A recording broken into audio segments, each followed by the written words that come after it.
Bonjour à tous. Bonsoir. Donc, je suis Sébastien Gardon.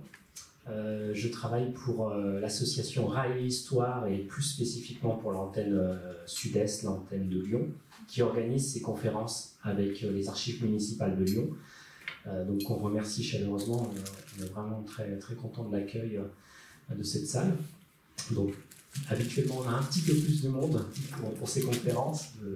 On en a proposé un certain nombre cette année, c'est la troisième de l'année 2022.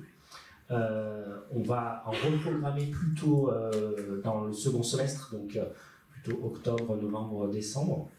On a encore plein de sujets à explorer, spécifiquement sur Lyon et la question des transports, mais on essaye de faire ça sur une durée un peu longue parce qu'on ne veut pas tout épuiser nos thématiques sur une année.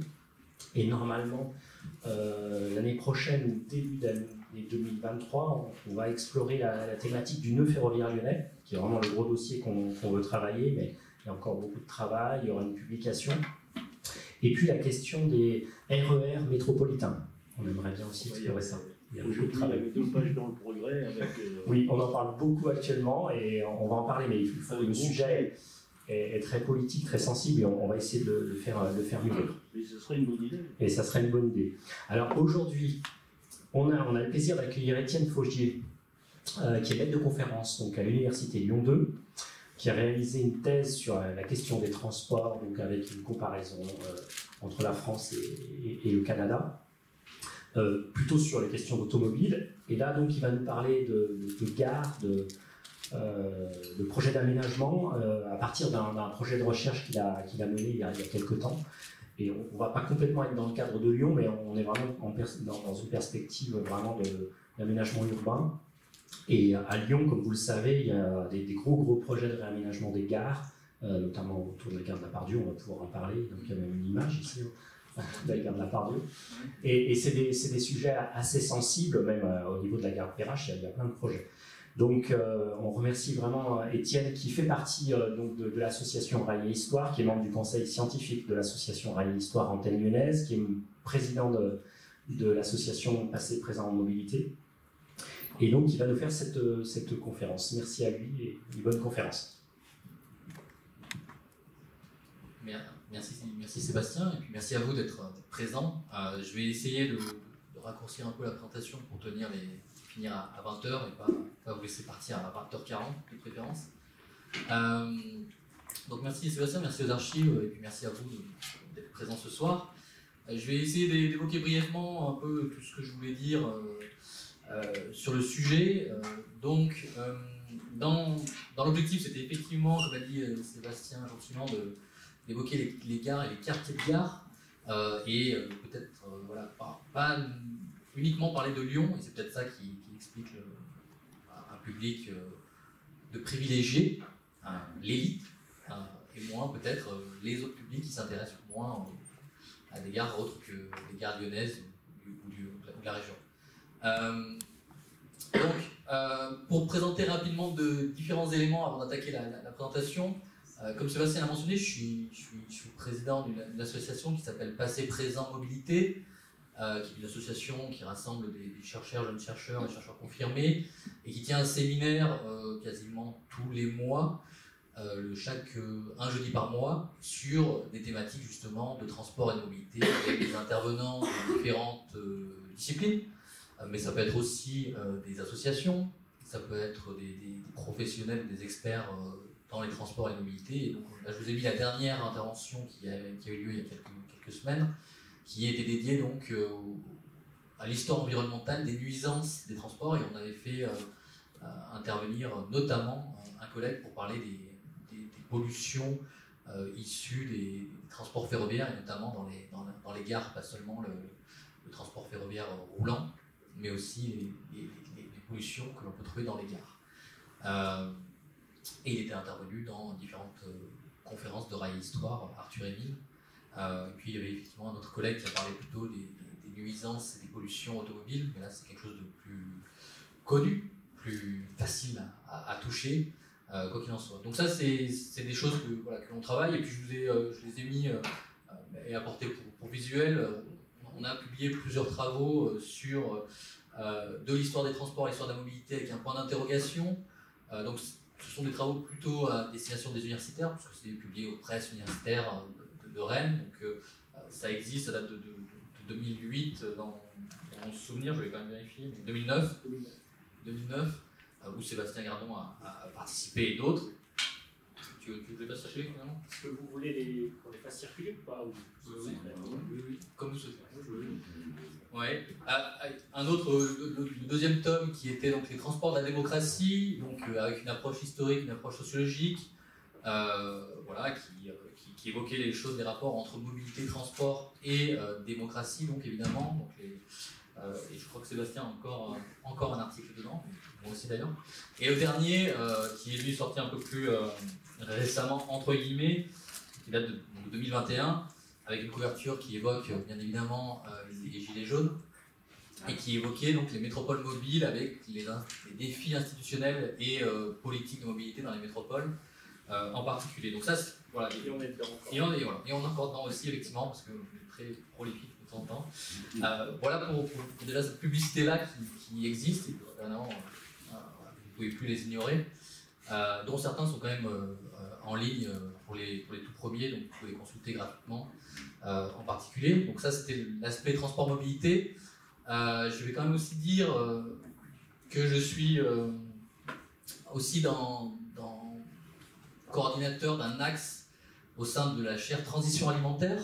Donc c'est un groupe de travail qui s'est monté à l'Université Lyon 2 et qui s'intéresse aux enjeux d'alimentation. Et donc j'ai fait cette semaine une intervention donc à l'UTA, l'Université Toutage, sur les enjeux de mobilité et d'alimentation en particulier. Donc il y aurait plein de choses à dire. Moi j'ai juste abordé des rapports entre l'automobile et les mobilités alimentaires, avec par exemple, pour aller très vite, depuis l'essor de guide Michelin, parce que c'est clairement le lien avec l'automobile, jusqu'à aujourd'hui les enjeux autour du fast-food, encore une fois on est bien dans l'automobile, des drive-in, etc.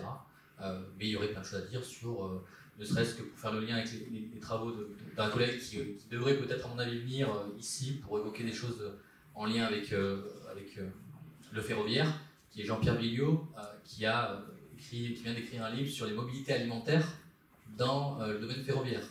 Donc c'est un livre aussi, encore une fois, auquel, dans une collection qui s'appelle Mobilité et Société. Et donc il travaille sur restauration et consommation dans l'espace des chemins de fer en France, 19e, 21e siècle. Donc peut-être qu'il faudra le faire venir. Et puis dans la même collection, le dernier qui vient de sortir, encore une fois, qui s'appelle Les faux semblants de la mobilité durable, donc qui interroge justement les enjeux autour de la mobilité durable, les vélos en libre-service, les véhicules autonomes, voilà, le chemin de fer évidemment. Et donc ça fait le lien aussi, encore une fois, je fais une publicité totale sur toutes les collections qu'on a, avec le dernier ouvrage qui vient de sortir chez Descartes et compagnie, qui s'appelle la Robomobile. Donc là on parle plutôt de véhicules autonomes et de ce que ça change, quel problème ça pose à la société contemporaine. Donc ça vient de sortir à l'instant. Voilà, je ferme le banc des publications qui existent, qui s'adressent encore une fois à un différent public. Juste pour signaler que je n'ai peut-être pas dit, effectivement, il y avait une conférence, il y a des conférences de la chaire transition alimentaire qui ont lieu, peut-être que vous l'avez vu. Alors il y a deux types de conférences. Il y a des conférences du type UTA, donc Université Toutage, là il faut un abonnement, etc. Mais il y a aussi ces conférences qui sont à destination du grand public, et qui ont lieu, elles, dans un autre beau cadre, qui est la Cité de la Gastronomie à Lyon. Je pense qu'il en reste, ou ce qui essaye d'en ressortir. Et donc ça a lieu dans l'Hôtel Dieu, une fois par mois. Et je vais en coordonner ce qu'on appelle un amuse-bouche, c'est écrit. C'est une intervention de différents professionnels, à la fois un chercheur, et deux professionnels de l'alimentation qui évoqueront les enjeux de diversité alimentaire et de dynamique territoriale. Donc ça c'est en juin, mais voilà, je vous ai laissé les liens sur le site de Lyon 2 pour trouver les informations, et puis si vous souhaitez je pourrais vous donner plus d'informations là-dessus. Voilà, la publicité est terminée, je suis désolé d'avoir été si long là-dessus. Pour évoquer rapidement ce que j'ai fait, mais ça revient, ça ira très vite, Sébastien en a parlé sur cette thèse qui est parue en 2013, que j'ai soutenue en 2013, qui s'intéressait aux enjeux donc, de mobilité et d'automobilité, de voir comment l'automobile a modifié la vie des gens depuis la fin du 19e siècle jusqu'aux années 1960, en comparant le département du Rhône et la région de Québec. Peut-être qu'il y aurait moyen de faire une conférence là-dessus, mais je pense plutôt aux archives départementales, puisque là, pour le coup, moi je me suis intéressé au département du Rhône. Et donc les différents travaux que j'ai évoqués déjà, et puis je m'intéresse plutôt au tourisme, à la vitesse, et le dernier que je n'ai pas actuellement, mais qui va sortir en septembre, donc vous avez en avant-première la couverture, qui est donc un livre plutôt à destination du grand public, cette fois-ci, et donc qui est un livre d'histoire des transports et des mobilités, qui sortira normalement en septembre, 19e, 21e siècle, parce qu'il existe déjà une géographie des transports, il existe une sociologie des transports chez Armand Collin, et là donc on va publier, donc ça va sortir normalement en septembre, une histoire des mobilités et des transports en France entre le 19e et le 21e siècle. Donc vous avez la couverture provisoire, qui est plus ou moins intéressante, mais qui peut être intéressante, et c'est coordonné avec Louis Baldasseroni, qui a déjà fait une conférence ici, et puis Claire Pellegrini, qui est une collègue qui a fait sa thèse en Belgique et qui travaille actuellement en France. Voilà tout chaud, le dernier projet qui est en cours, mais qui est destination vraiment grand public, où on évoque des éléments de type Concorde, aérotrain, le tourisme, la graphie des transports en France, etc.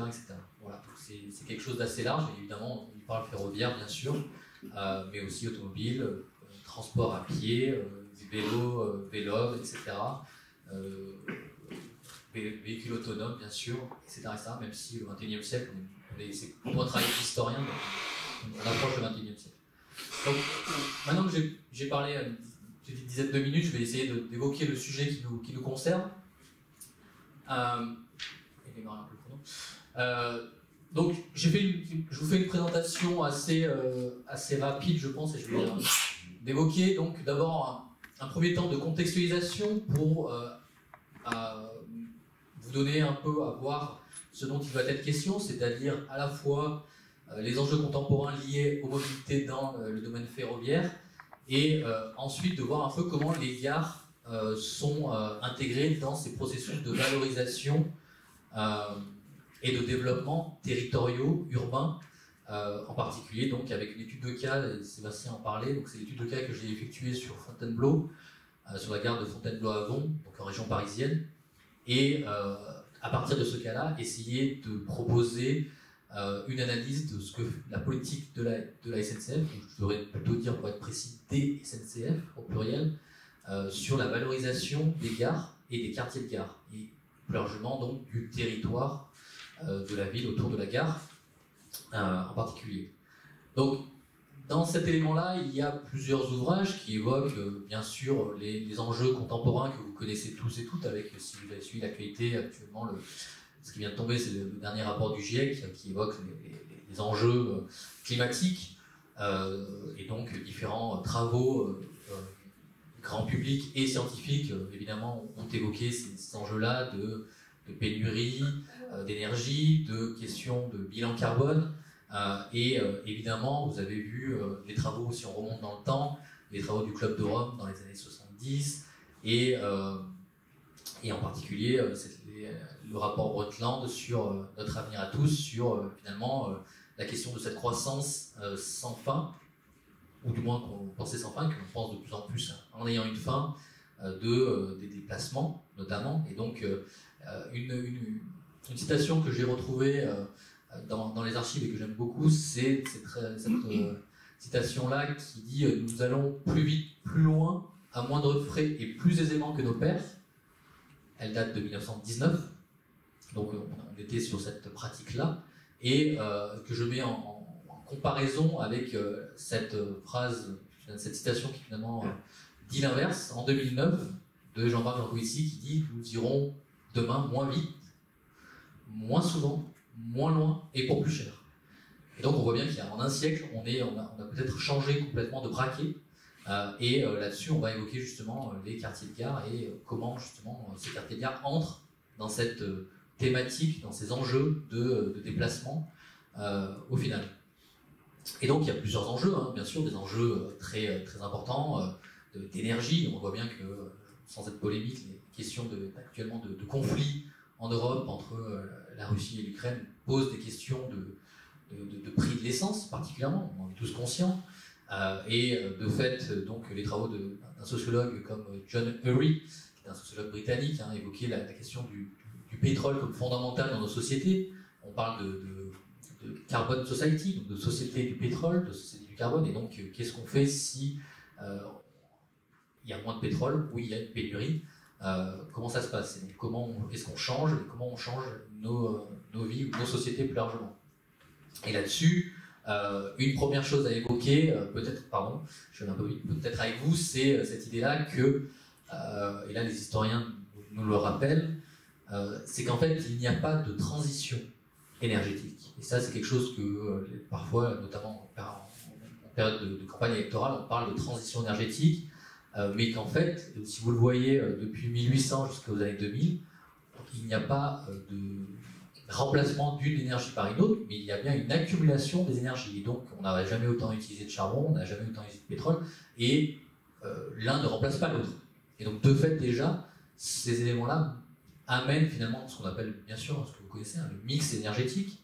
Et donc, on n'est pas sur un remplacement total du nucléaire, ou du pétrole, ou du charbon, dans l'horizon du GIEC, c'est-à-dire en 2-3 ans. Ça n'a jamais été le cas jusqu'à présent. Et a priori, l'histoire dit que ça ne sera jamais. Donc là-dessus, la SNCF n'ignore pas ces éléments-là, et certains d'entre vous non plus, et dans les grands cercles politiques et économiques, certains comprennent cet élément-là.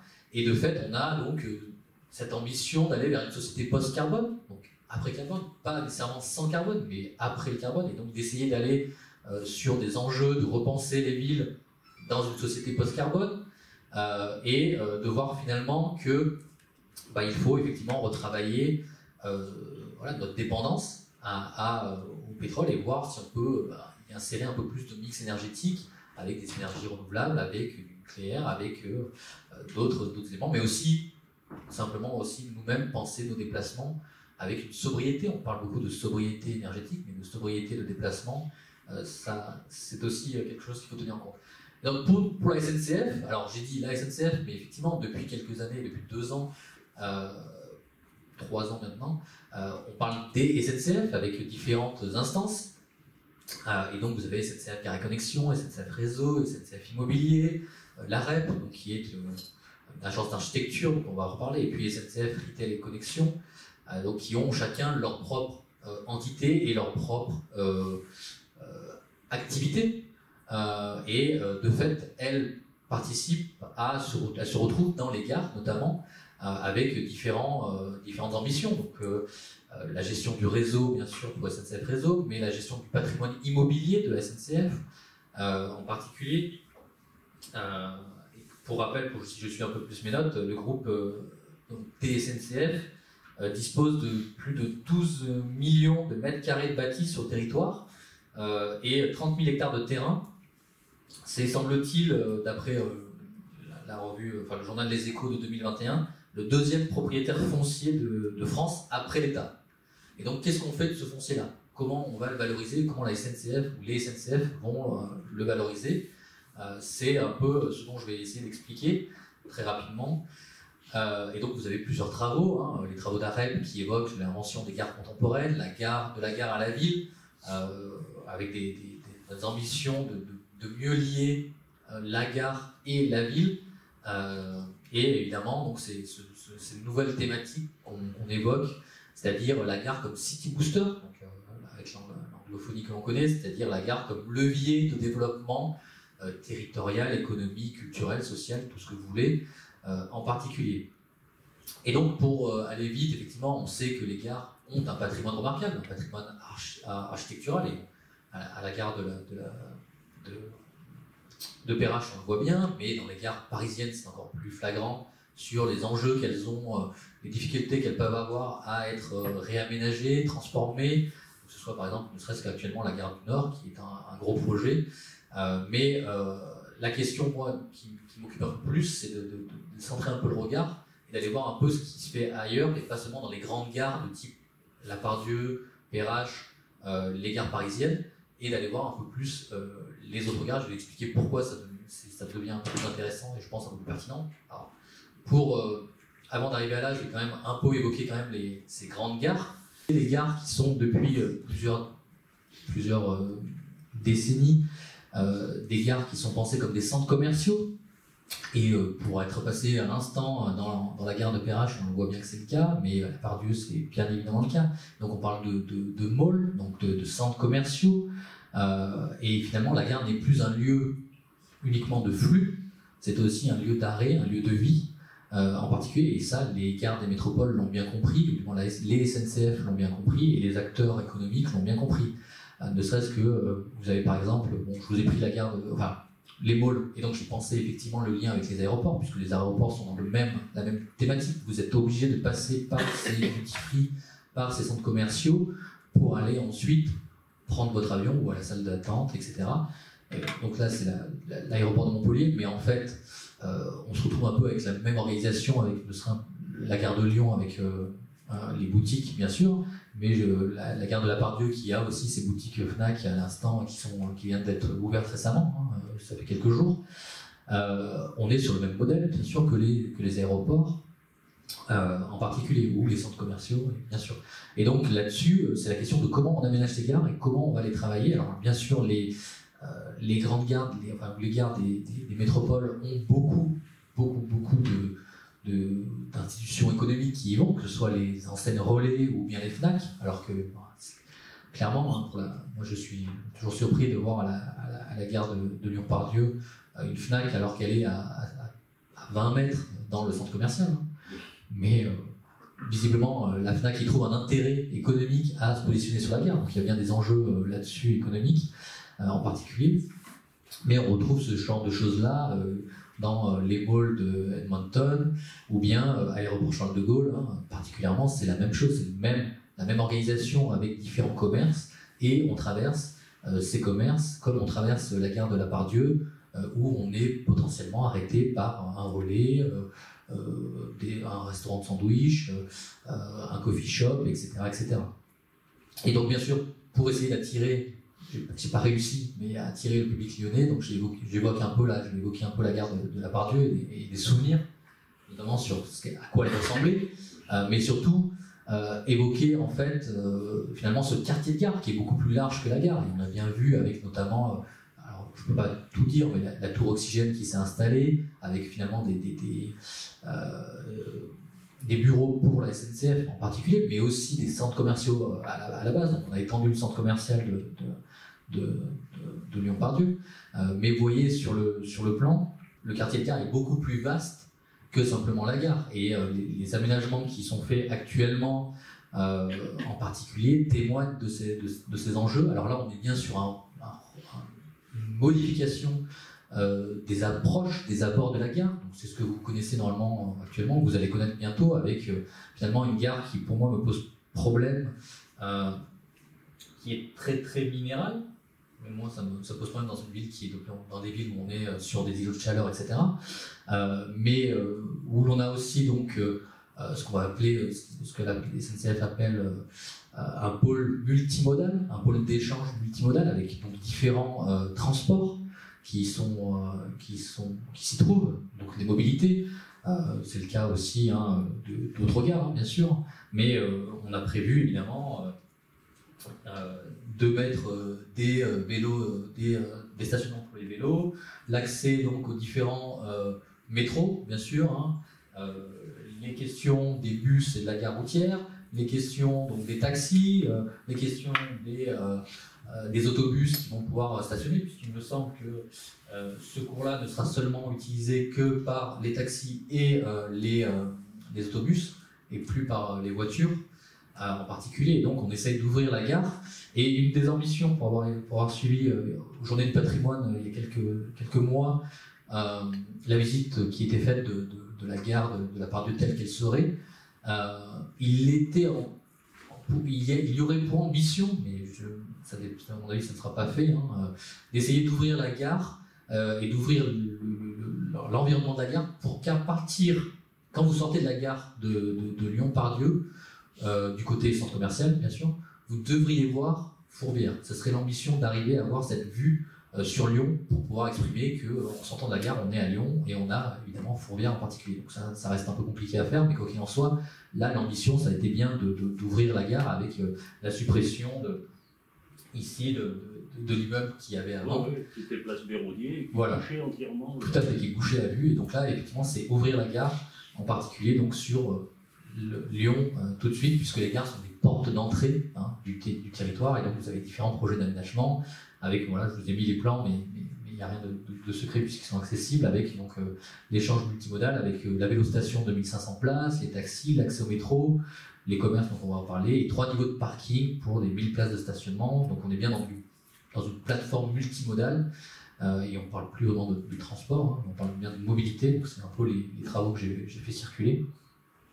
Et bien sûr, là, ce qui m'intéresse un peu plus ce soir, c'est la question de tout ce qui est activité commerciale et institutions commerciales, et donc notamment cette nouvelle axe dans la gare, ici, qui est l'axe qui donne sur la rue Pompidou, vous savez, et qui finalement était ce projet-là de stationnement, qui finalement devient une grande allée commerciale avec quelques restaurants, de ce que j'en ai vu, des accès avec des services aux personnes et aux passagers, avec des salles d'attente, des stationnements pour les vélos, et je crois que c'est pas fini d'installer, mais voilà, il y a une grande partie qui devient une allée commerciale pour relier la rue Pompidou. Et si je me souviens bien d'avoir lu, l'ambition ce serait d'éviter que les gens passent par les 2 accès que l'on connaît, la rue, j'ai perdu les noms, mais en tout cas la sortie sur la gare routière et de l'autre côté la sortie sur le centre commercial.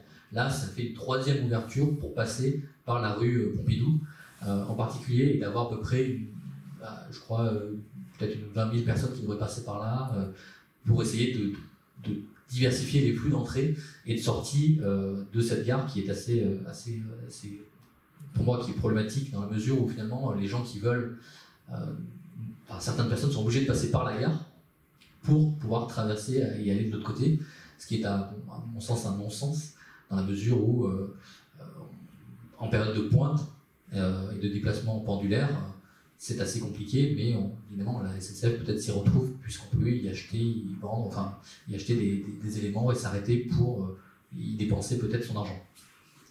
Bien sûr, le centre de Perrache, mais je n'en parlerai que très peu puisqu'on a déjà eu une conférence sur Perrache, mais qui est effectivement un pôle aussi multimodal d'échange, bien sûr, avec des activités commerciales, mais même des activités aussi culturelles. Il y a des centres religieux dans la gare de Perrache. Mais en tout cas, effectivement, on crée de plus en plus des gares qui sont des centres d'échange, des centres de flux, mais aussi des centres économiques où on va y mettre des activités commerciales, mais aussi des activités culturelles. En particulier, là, je suis passé, je n'ai pas pris la photo tout de suite, mais il y a aussi une publicité actuellement pour l'exposition au Musée des Confluences, sur l'exposition Sioux, à l'instant que j'ai pu voir. Et donc la gare n'est pas seulement un lieu, encore une fois de flux, mais un lieu où il y a de la culture, et on peut s'arrêter pour flâner, ou bien un lieu pour amener les passants à aller voir le Musée des Confluences ou aller voir telle ou telle exposition. Bien sûr, il y a d'autres gares de type les gares TGV, notamment les gares qu'on appelle dans les champs de betteraves. Et donc là, je vous ai mis la gare de Valence TGV, qui n'est pas effectivement à Valence-Ville, donc je connais mieux parce que je suis plutôt originaire de la Drôme et de l'Ardèche, et de fait qui est à quelques distances donc, de la ville, mais qui, pour le coup, s'inscrit dans la liaison nord-sud, Marseille, Lyon, Paris, et donc qui n'a pas été, qui est inscrite sur cette ligne, mais qui a pour ambition de développer tout un quartier de gare, et donc vous avez l'installation avec la gare de différentes activités, d'entreprises qui sont venues s'y installer et donc qui ont développé des quartiers de gare, parce que c'est effectivement intéressant de s'installer à proximité d'une gare TGV pour avoir accès à un flux de marchandises, de personnes, etc. Donc voilà un peu la partie métropole où finalement les gares deviennent leviers de développement économique, particulièrement culturel, social. Je passe là-dessus parce que à mon avis, ce sont des éléments où les gares elles-mêmes soit leur positionnement ou de par les flux qu'elles amènent, sont à même en fait de charrier tout un essor économique en particulier. Moi, ce qui m'intéresse, c'est d'aller voir les autres gares, puisque de fait, la gare de la Part-Dieu a clairement déjà un public qui va pouvoir acheter plein de choses, et on sait que les enseignes comme Relais, comme les cafés, etc., auront forcément de la clientèle et donc se battent pour avoir une place en gare. Et là, les quartiers de gare, que ce soit pour les gares TGV aussi, le coût du foncier augmente, et parce qu'il y a bien une demande de se localiser à proximité des gares pour pouvoir relier Paris, relier Marseille, relier Lyon, etc. Moi, ce qui m'intéresse maintenant, c'est d'aller voir un peu à côté, on va dire, le deuxième niveau, le deuxième groupe de gares, troisième groupe de gares, qui sont les gares un peu plus en périphérie. Et je vais vous expliquer pourquoi. Donc, j'ai étudié la gare de Fontainebleau à Gand, donc en région parisienne, qui a fait l'objet d'une expérimentation qu'on a appelée démonstrateur industriel de la ville durable. Donc ça a eu lieu entre 2015 et 2019 à peu près, et qui a eu lieu sur toute la France. Donc, je ne sais pas si vous arrivez à lire, c'est un peu petit. Quoi qu'il en soit, il n'y a eu qu'une seule gare qui a eu cette expérience, mais vous avez Montpellier qui a eu une expérimentation sur la santé. Vous avez Lyon et la Confluence qui a eu une expérimentation. Donc, il faudrait que je revoie de quoi il était question, mais je pense que c'était en lien avec le développement durable et l'écoquartier des bâtiments. Mais vous avez Saint-Étienne, vous avez Rennes, donc avec différents éléments. Vous pouvez trouver ça sur Internet. La gare de Fontainebleau-Avon, il y avait à peu près une vingtaine d'expérimentations dans toute la France et dans les départements et territoires d'outre-mer, financées et aidées par les pouvoirs publics et l'État, pour justement développer des projets de ville durable, donc en lien avec le développement durable pour l'avenir des villes, comme c'est écrit. Et une seule gare a été retenue, donc c'est la gare de Fontainebleau-Avon, en région parisienne. Donc je vous ai mis un peu la localisation. Donc Paris est ici, et Fontainebleau donc est au sud-est, à peu près une quarantaine de minutes de Paris. Donc on est bien dans la périphérie, loin des périphéries de la banlieue parisienne. Et donc cette gare-là, qui est une gare assez classique, je vais vous montrer finalement, avec une liaison nord-sud et sud-nord, donc pour aller au sud de la Seine-et-Marne, ou bien pour aller sur Paris en particulier. Et donc vous avez finalement, par rapport à la localisation de la ville, donc vous avez Fontainebleau qui est ici avec son château, et la gare qui est ici, et au nord, vous avez la forêt de Fontainebleau. Voilà, pour vous donner l'ordre d'idée de la localisation. Et donc c'est la gare de Fontainebleau parce que quand vous allez, alors non sud-est, à l'ouest, pour être précis, vous êtes sur Fontainebleau. Quand vous allez à l'est, vous êtes sur Avon. D'où l'idée que la gare est à cheval sur Fontainebleau et Avon. Ce qui va poser quelques problèmes. Donc la gare est une gare, encore une fois, classique de banlieue, et que l'on connaît aujourd'hui partout. Moi je suis originaire d'Ardèche, et des gares comme ça, on en a pléthore, qui finalement est localisée avec deux bâtiments.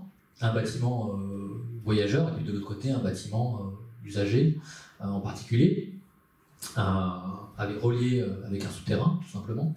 Et donc cette gare-là a fait l'objet d'un projet. Donc, je vais vous expliquer rapidement ce que c'était le projet de cette gare-là, qui est, comme vous pouvez voir, classique, avec ce bâtiment qui est le bâtiment d'entrée, et ce bâtiment qui est inutilisé, qui est le bâtiment de l'autre côté. Ce côté-là vous amène en direction du sud de la région parisienne, donc en Seine-et-Marne, et quand vous êtes sur le bâtiment principal, vous allez vers le nord et donc vers Paris.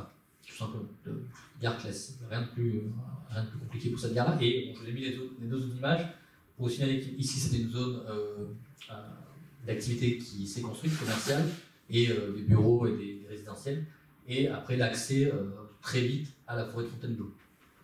On est en moins de 5 minutes de la gare, on est dans la forêt déjà. Je vais revenir pourquoi c'est important. Donc le projet de la gare qui a été évoqué, je le fais très vite, c'était ça partait d'une start-up qui s'appelle Brinov, qui avait ses locaux dans la gare, et qui a dit moi j'aurai un projet de transformer la gare pour en faire un lieu de vie.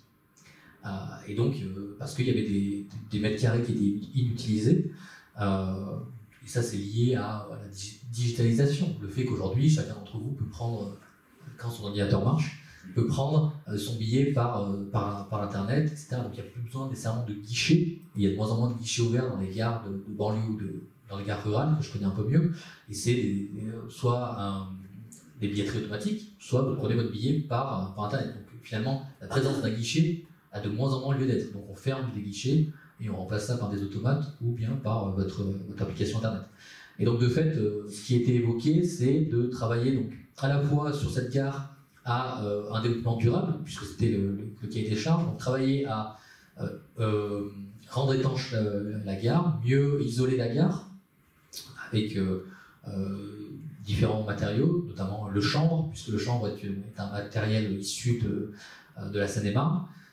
C'est éventuellement y mettre des panneaux solaires pour pouvoir alimenter la gare et que la gare devienne autonome. C'est mettre des activités en gare, puisque l'ambition, on n'est pas loin de la région parisienne, hein, puisqu'on est à 40 minutes de Paris, de la gare de Lyon. Je ne vais pas préciser, mais c'est la gare de Lyon qui est desservie. Et de travailler à donc, des activités commerciales qui pourraient avoir du sens et mieux relier, mieux insérer la gare dans son territoire. C'est-à-dire encore une fois, la gare sert de porte d'entrée d'un territoire et de fait, il y avait des choses à optimiser sur cette gare-là. Une fois qu'on en sort, qu'est-ce qu'on trouve? Je le fais très, très schématiquement hein, pour ne pas trop prendre de temps.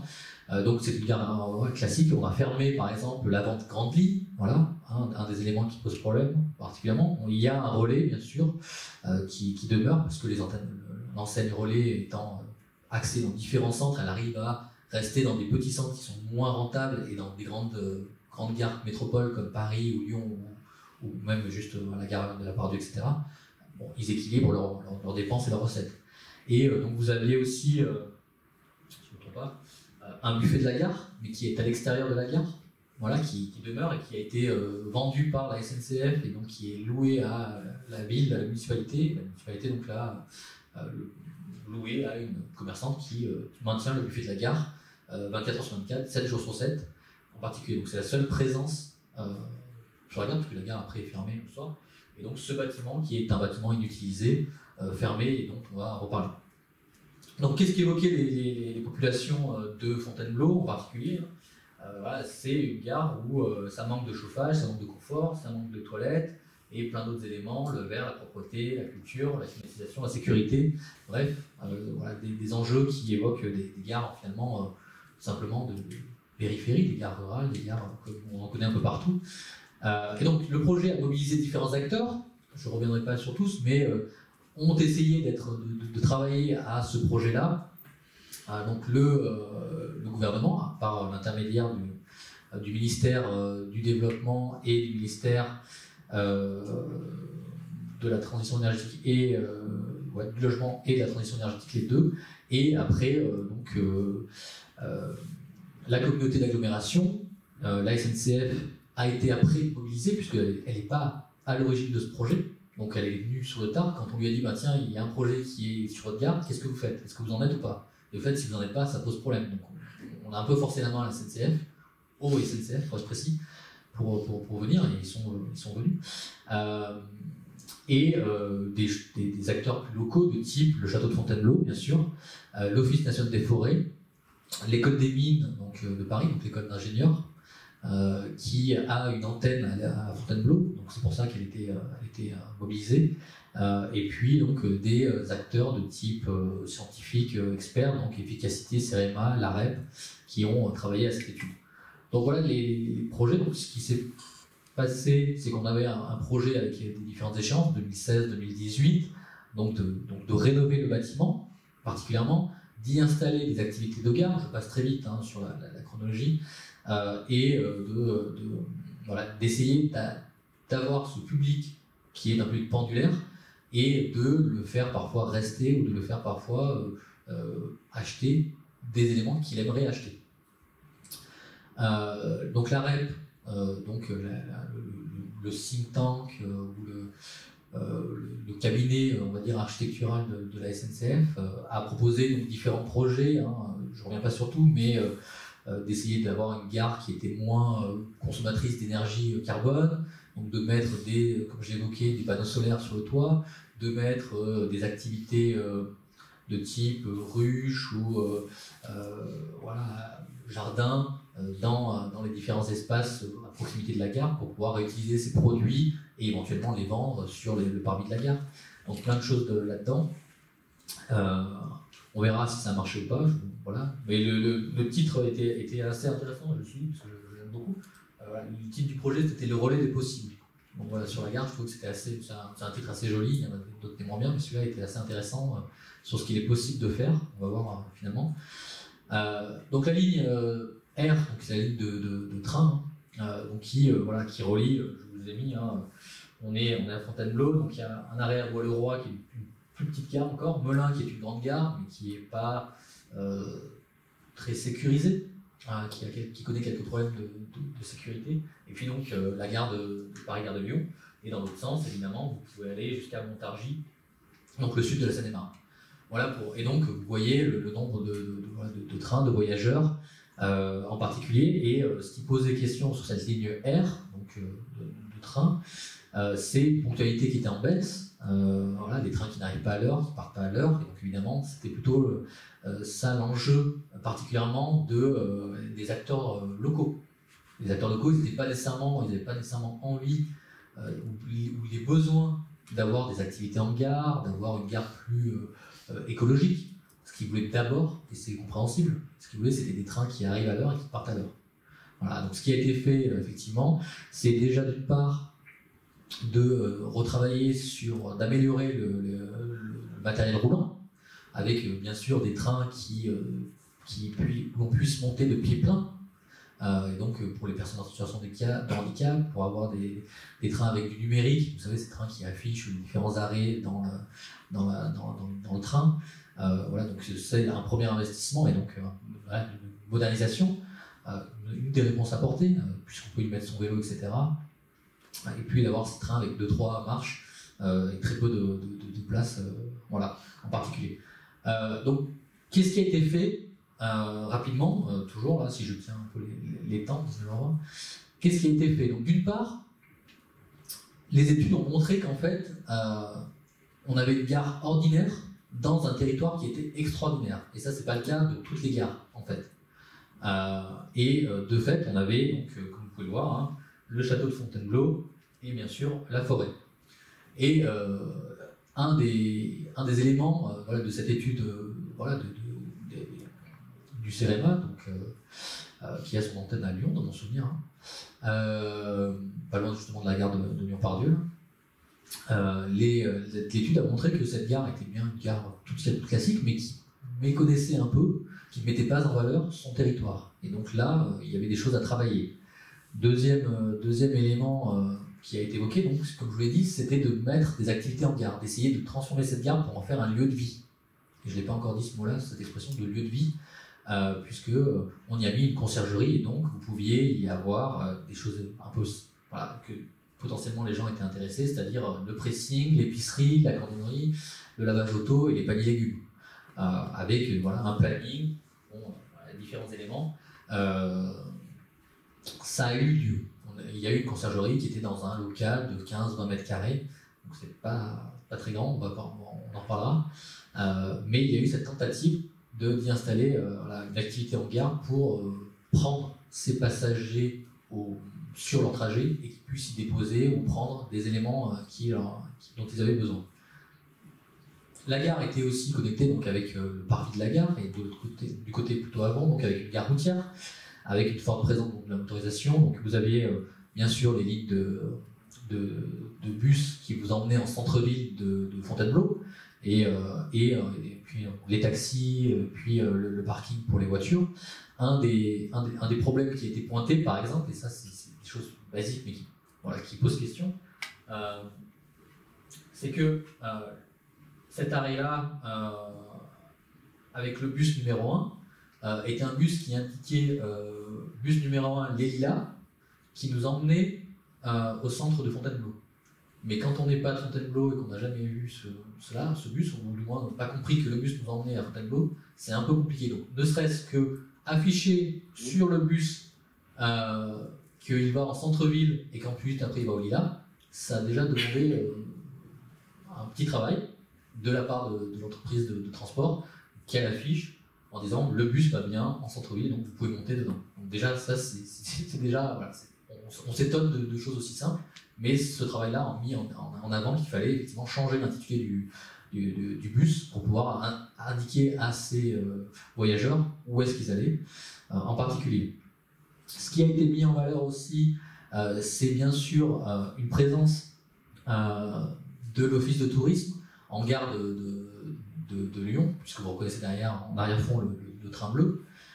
Et donc l'office de tourisme est resté 3-4 jours en gare de Lyon pour expliquer aux Parisiens particulièrement qu'à 40 minutes ils avaient accès à une forêt, un château, et qu'ils pouvaient faire l'aller-retour dans la journée, le week-end, pour pouvoir bénéficier on va dire, d'un espace vert. Connaissant la vie parisienne intramuros, ça leur fait du bien. Et donc ils ont mis cette campagne d'affichage qui a été une grande réussite selon ce que j'ai pu les interroger, pour leur expliquer encore une fois, et là c'est pareil, je ne l'ai pas évoqué là-dessus, mais encore un problème d'affichage de la SNCF qui en fait sur le grand panneau d'affichage n'affichait pas Fontainebleau, il affichait Montargis. Donc quand vous n'êtes pas expert, il faudrait seulement aller sur le quai en question, donc il faut savoir quel quai, pour voir que le train de Montargis va bien à Fontainebleau. Donc voilà les problèmes qu'on a de communication, notamment basique pour la SNCF, de dire qu'effectivement le train sur la voie K, puisqu'il part plutôt de la voie K, va à Montargis mais s'arrête dans quelques gares, notamment Fontainebleau. Donc pour les touristes étrangers, notamment asiatiques, etc., étrangers, savoir que pour aller à Fontainebleau il faut prendre le train de Montargis, c'est un peu moins compliqué maintenant. Donc voilà, il y a des enjeux de visibilité qui ont été révélés par cette étude. Bien sûr, des réaménagements aussi autour du quartier de gare, et là on en revient justement aux enjeux du quartier de gare, et c'est comment on travaille les mobilités, en particulier avec toute une signalétique qui est à travailler. Donc comme je vous l'ai dit, ici on est sur Fontainebleau, ici on est sur Avon, donc ici c'est pour aller direction Paris, ici c'est pour aller direction le sud de la Seine-et-Marne, et ce qui fait le lien, c'est ce souterrain. Et en fait, donc, le flux est là. La conciergerie, dont je vous évoquais, était ici, par exemple. Et donc le matin, elle est bien positionnée, le soir, ça pose question. Donc le plus intéressant, il est ici. En fait, il est sur ce flux-là. C'est là où on va toucher le plus de visiteurs, le plus de passagers qui est intéressant. Donc ce qui a été fait, c'est un réaménagement des flux, donc je passe très vite, mais une visibilité avec une valorisation signalétique de la charte de la SNCF. Je vais vous en montrer tout de suite parce que ça parle un peu plus. Donc c'est déjà dès la gare, puisqu'encore une fois j'ai dit que la gare était une porte d'entrée, la SNCF à Lyon fait la même chose. C'est des grands panneaux qui indiquent la direction du château, combien de temps on met sur différents sites. Le souterrain en question qui a été mis avec un habillage et qui présente le château de Fontainebleau et le lien avec la forêt, puisque c'est la galerie des cerfs, et donc on y montre un peu la nature et le château. Donc dès que l'on passe ce souterrain, on est bien à Fontainebleau et on voit bien le château. Donc ne serait-ce que ces éléments-là visuels qui n'existaient pas auparavant aident les publics à se repérer, et de fait c'est ce qui, et encore une fois c'est pour ça que j'en reviens à l'étude du CIREMA que j'ai évoqué, une gare ordinaire dans un territoire extraordinaire. C'est cet élément-là, cette citation-là, qui a incité la SNCF à investir dans cette signalétique, et avec l'aide des acteurs locaux, donc le château, l'office de tourisme, qui ont tous participé au pot commun pour mettre en place cette signalétique. Et de fait, c'est un des enjeux particuliers qui a permis de montrer le lien avec le territoire et d'expliquer où est-ce qu'on est, où est-ce qu'on va. Avec, voilà. Puisque j'ai évoqué que c'était une expérimentation, ce travail-là, ce qui a été fait, c'est aussi d'aller vers des pratiques innovantes, des pratiques nouvelles de la SNCF, donc ce qu'on appelle une démarche innovante EMA, donc espace multimodal augmenté, avec différents éléments, donc je passerai très vite, mais ça a été par exemple ce petit panonceau sur le parvis de la gare du côté de de Fontainebleau, avec un plan, avec une échelle d'à peu près, on va dire, je pense, 4-5 km, pour montrer tous les sites importants, culturels, économiques, financiers, etc., sur ce plan-là, et donc de donner à voir où est-ce qu'on se situe et où est-ce qu'on va.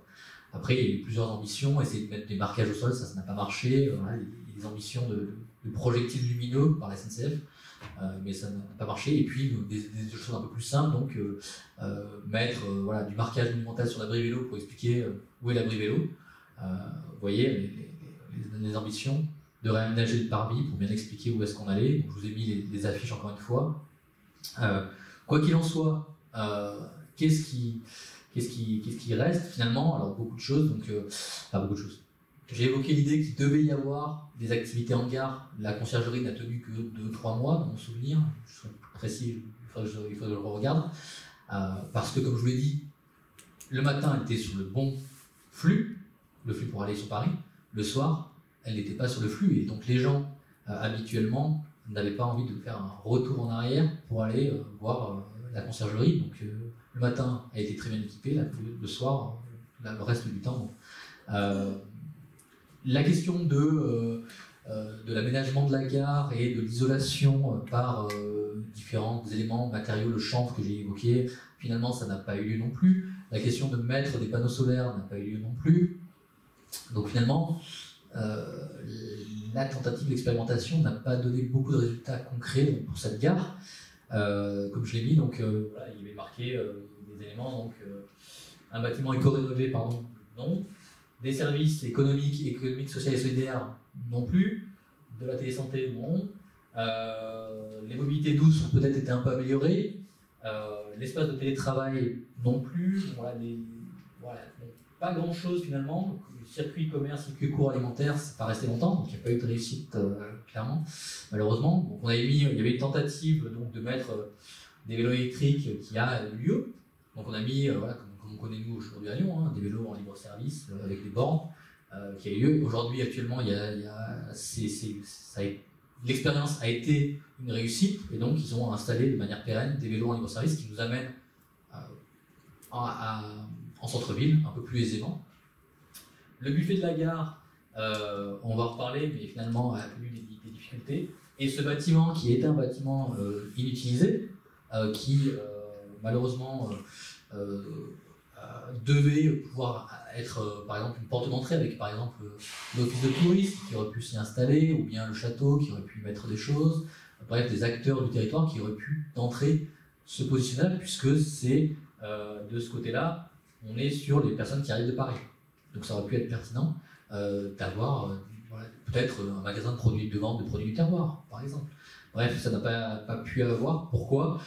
Tout simplement parce que le bâtiment est malheureusement en piteux état, comme vous pouvez le voir ici, et d'autre part, donc, il est proche des voies, donc c'est aussi compliqué pour la SNCF de rendre des choses sécuritaires ou sécurisées. Et un dernier élément qui a empêché aussi et qui est arrivé perturber le projet, c'est ce que l'on connaît aujourd'hui, mais ce que la région parisienne a connu grâce à, je ne sais pas, on n'est pas à la radio, donc je peux parler des candidats à la présidence. C'est Valérie Pécresse qui est responsable de la région Île-de-France, qui a installé ces cabanes, donc ces portiques, comme on connaît les portiques dans le métro, de la même manière, et donc qui a fermé les gares, puisque l'ambition était de fermer les gares par ces portiques, à la fois pour des questions de sécurité et puis des questions d'économie et de fraude, etc. Et donc, fermer la gare, ça allait à l'encontre du projet initial qui était d'ouvrir la gare pour en faire un quartier de gare. Dorénavant, seuls y avaient accès ceux qui avaient un type de transport. Et donc là, les projets qui avaient lieu sur la gare étaient dorénavant seulement accessibles à ceux qui avaient un type de transport. Donc ça a amené finalement à des choses à péricliter, notamment, donc, comme je vous le disais, le buffet de la gare qui se trouve à l'extérieur.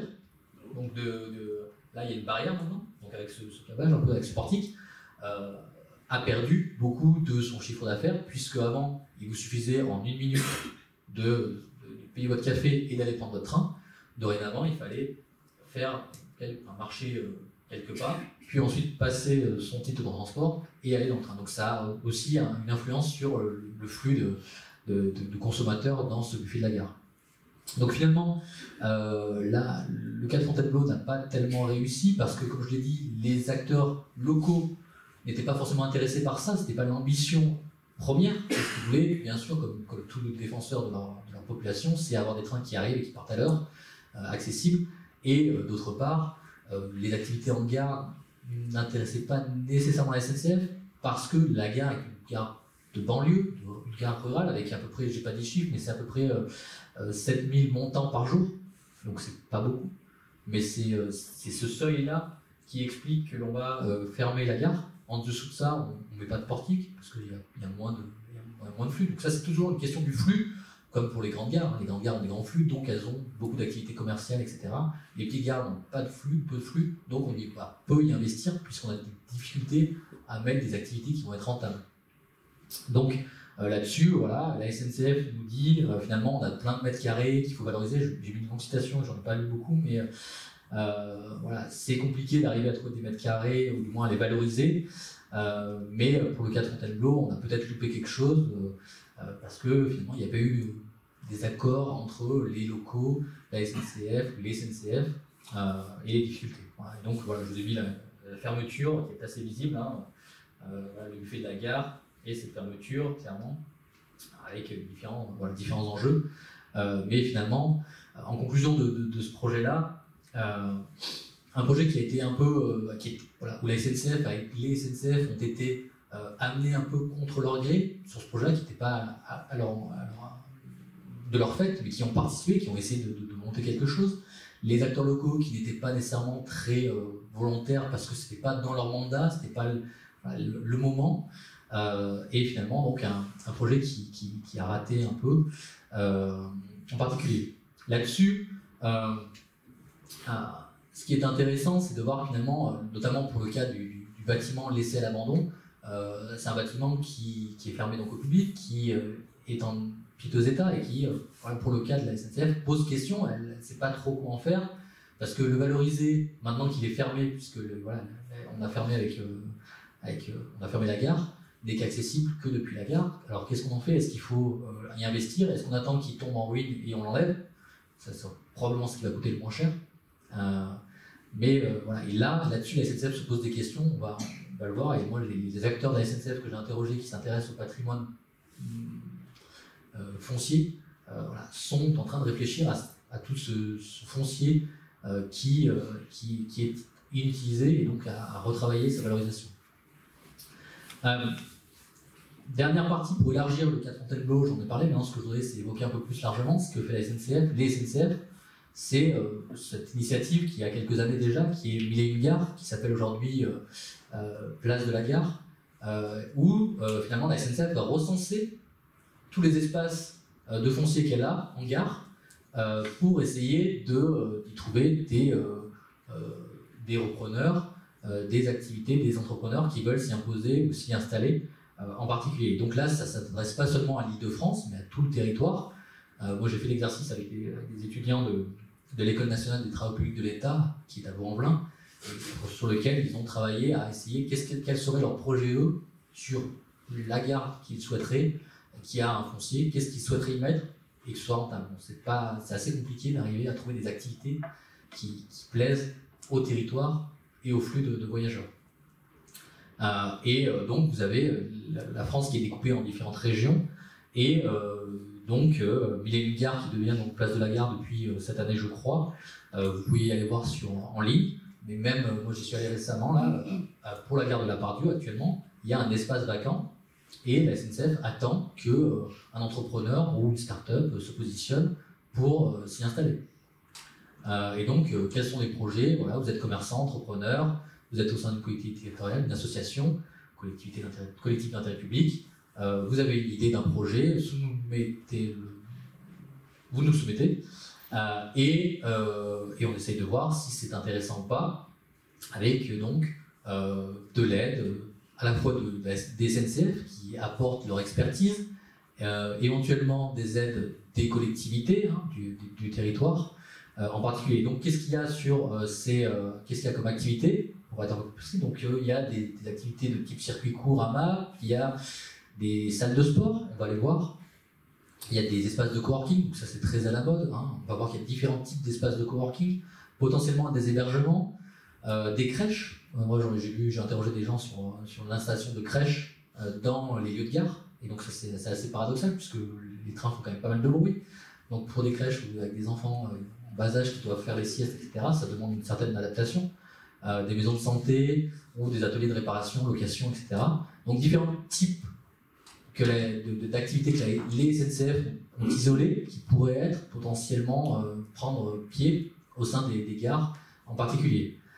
Et donc vous avez chaque année des appels à manifestation avec des projets, donc comment participer, le cahier des charges, etc. Donc je passe là-dessus parce que c'est un peu moins connu, mais tout ça est en ligne. De fait, la SNCF apporte son expertise là-dessus. Je vais en reparler en particulier. Mais bien sûr, la SNCF, c'est pas que ça. Hein. Les SNCF, pardon, ce ne sont pas que faire revivre les petites et moyennes gares, puisque c'est un peu l'ambition. Là, les gares, j'ai évoqué les gares de métropole, que ce soit Lyon, Paris, enfin toutes les grandes métropoles, Bordeaux, etc., ont déjà ce qu'il faut. On va dire comme activité commerciale, culturelle. Il y a, bien sûr, vous avez vu, hein, sur les gares de métropole, il y a des pianos. Hein, ça, c'est l'élément classique que l'on voit. Moi, je le revois encore à Lyon-Part-Dieu. Il y a des activités de type exposition, donc BD, peinture, tout ce que vous voulez. Des chefs qui viennent en gare pour vendre les gastronomies. Donc, vraiment, on change. Hein. Moi, c'est ce que je dis. La gare devient un lieu de vie et pas seulement un lieu de passage, mais un lieu où on s'arrête, on apprend des choses, des connaissances, on passe du bon temps. Et ça, c'est quelque chose qui a clairement changé dans la perspective des aménageurs de la gare, des gares.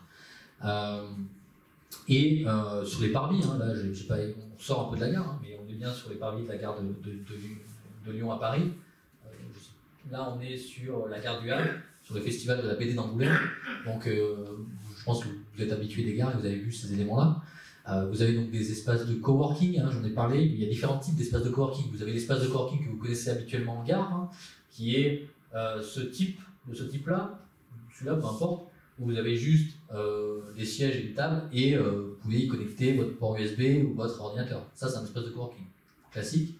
Mais ça peut être un autre espace de coworking type fermé, par exemple à l'étage d'une gare où il n'y a accès qu'une entreprise qui loue les locaux pour l'espace de coworking, et donc il y a par exemple une cuisine, des toilettes, etc.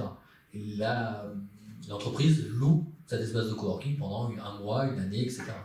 Donc il y a différents types d'espaces de coworking. Ce type-là, c'est le type qui coûte peut-être le moins cher et sur lequel la SNCF, il y a moins d'intérêt entre guillemets, mais elle le fait quand même, hein, de vous installer un siège, une table et une connexion pour brancher votre ordinateur ou votre téléphone portable. Et voilà, il y a 2 ou 3 types de coworking un peu différents en particulier. Et il y a effectivement donc cette ambition de gare de faire du foncier de la gare, de faire du photovoltaïque sur à la fois les gares, donc mais aussi sur les parcs de stationnement qu'a la SNCF, et donc y installer des panneaux photovoltaïques aussi pour justement aller sur des mobilités durables et donc travailler en particulier le développement des énergies renouvelables. Voilà, ça c'est des travaux sur lesquels au début, pour avoir interrogé la SNCF, c'était les SNCF. En fait, ils fonctionnaient par antenne, c'est-à-dire qu'il y avait un responsable du photovoltaïque sur la gare, un responsable du photovoltaïque sur le parking, un responsable du photovoltaïque sur les entrepôts, etc. etc. Alors qu'en fait, normalement, ils se sont aperçus qu'il fallait qu'ils travaillent ensemble, plutôt que séparément, puisque ça appartenait tout au foncier et qu'ils avaient parfois les mêmes acteurs qui pouvaient être intéressés par de l'énergie à revendre ou à dépenser. Voilà, et donc le photovoltaïque, ce serait l'ambition de la SNCF. Nous avons 10 millions de mètres carrés de surface, avec 10% de cette surface en photovoltaïque. Les gares seraient autonomes en énergie. Nous y mettons, ça c'est la SNCF qui parle, donc nous installons sur les panneaux sur les parkings, les bâtiments voyageurs, les abriquets. Aussi, j'ai oublié de parler de ça, mais effectivement, il y avait, et ça c'est paradoxal, mais les SNCF sont tellement grandes qu'il y en avait un qui travaillait sur le bâtiment voyageur et un qui travaillait sur le quai. Alors que parfois les deux se touchent. Donc voilà. Et donc l'ambition, évidemment, d'aller en 2035-2050, essayer d'aller à 50%, voire 100% d'énergie renouvelable. Voilà, sur le quartier pourrait être, ou la gare pourrait être autonome en énergie, et donc travailler là-dessus. Alors là, c'est peut-être moins visible, malheureusement, mais en région parisienne, il y a cette ambition, puisque vous le savez, en 2024, la France accueille les Jeux Olympiques, et la région parisienne en particulier, et donc, en région parisienne, il a été évoqué qu'il y a un programme donc, d'équiper des gares en activités sportives et bien-être. Et donc, alors c'est un peu moins lisible, je suis désolé, il y a des animations qui auraient lieu sur les parvis des gares parisiennes, avec notamment, par exemple, pour avoir interrogé une personne de la SNCF, un partenariat. Et ce que fait la SNCF, c'est faire des partenariats avec des sportifs qui participent aux Jeux Olympiques. Alors pour le coup, je n'étais pas au courant non plus, mais il y a par exemple le skateboard qui est devenu une discipline olympique. Et donc la SNCF a un programme de soutien à ces sportifs, pas que skateboard, mais elle soutient un skateboarder, on l'appelait comme ça. Et donc, en échange d'installations qu'elle fournit à ce skateboarder, elle lui demande de faire des shows, voilà, des démonstrations sur les parvis de gare, notamment sur les parvis des gares parisiennes particulièrement, en contrepartie de l'aide qu'elle apporte à ce skateboarder.